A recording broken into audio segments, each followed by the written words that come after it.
I learned quite a bit about W.E.B. Du Bois at Howard.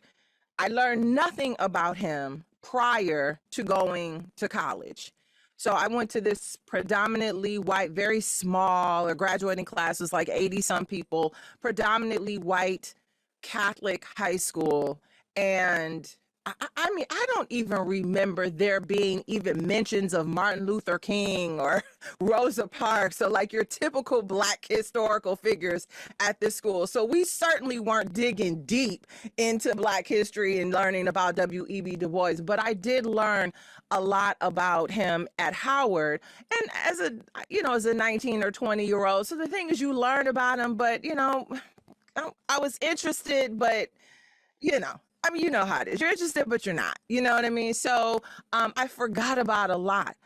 And I understood the significance of him. Of course, as someone who grew up in the NAACP, I, of course, understood how significant he was to that organization. But going back and watching this documentary, it reminded me of so much that I had forgotten, which was the fact that W.E.B. Du Bois had such a intense faith in the system, even at that time. Now, he understood that there were problems, that there were issues in the system. In fact, a lot of the work that he did as a young man was to identify the way the system was failing previously enslaved people and Black people. He was sort of the first one to acknowledge and to explain in detail how there, systemic oppression, right? That it wasn't just these lazy individuals aren't doing what they need to do, but that the system is set up so that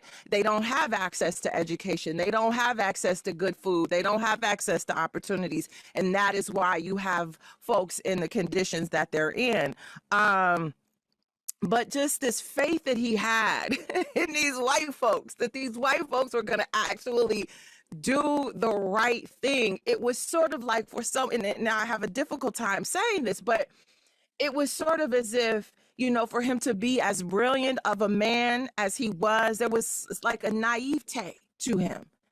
A naivete, like, we're encouraging people to join the military, Black people to join the military during World War I, his support of Woodrow Wilson, believing that education, because again, W.E.B. Du Bois was the one who was responsible for the notion of the talented 10. So believing that education and believing that status would somehow, the education of some and the status of some and installing them sort of as leaders of the community would be the thing that would pull us out of the condition that we were in.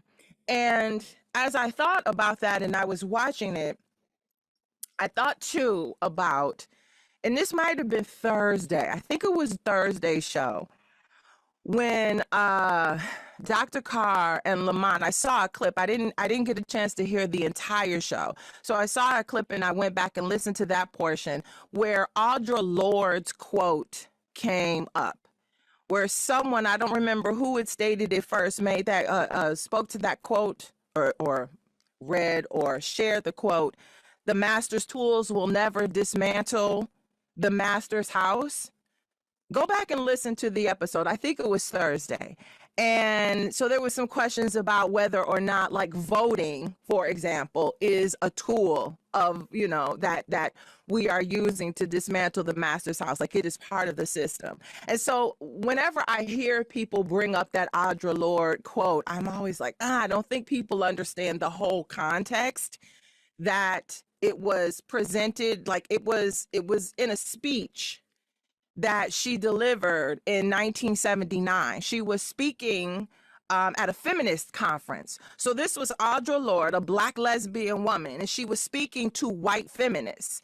And what she was essentially saying is that you are not going to liberate yourself by holding tight to one ism over another, right? So you can't fight, in the case of these feminists, you can't fight sexism while still holding tight to racism, right? And in the case of some of us, you can't fight racism while holding tight to sexism and holding tight to classism and elitism. And you can't fight racism or be liberated if you're homophobic and you're ageist and you're misogynist. Like, liberation requires that you get rid of all of that. Like, to dismantle the master's house means you have to think outside of the box completely, which is something that W.E.B. Du Bois did later on in his career when he was much older, and he kind of came to realize, and he started moving into socialism and then eventually communism.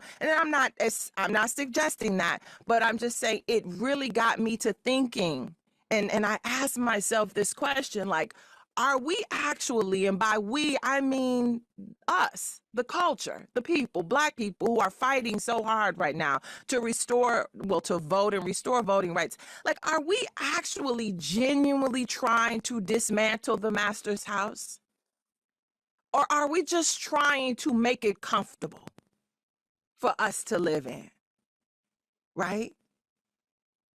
Because you cannot dismantle the master's house using the master's tools. You cannot say, I want to be respected and loved. I want to do away with racism, but still believe that classism and elitism should exist. You cannot believe that, you can't lean all the way into capitalism, which requires that there is a group of people who will be underserved. And in this country, America, those people are likely going to be Black people. Those people are likely going to be, people of color, gay people. So I don't know. It just got me to thinking. Are we trying to dismantle this house, or do we just want to be comfortable?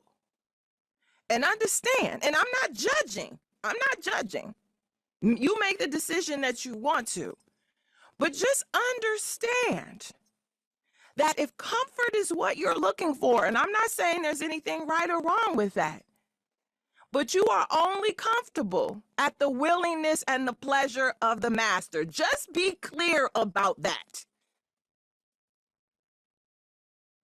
That it will not matter when the master decides that he or she is no longer interested in you being in and around or living in the house comfortably or not.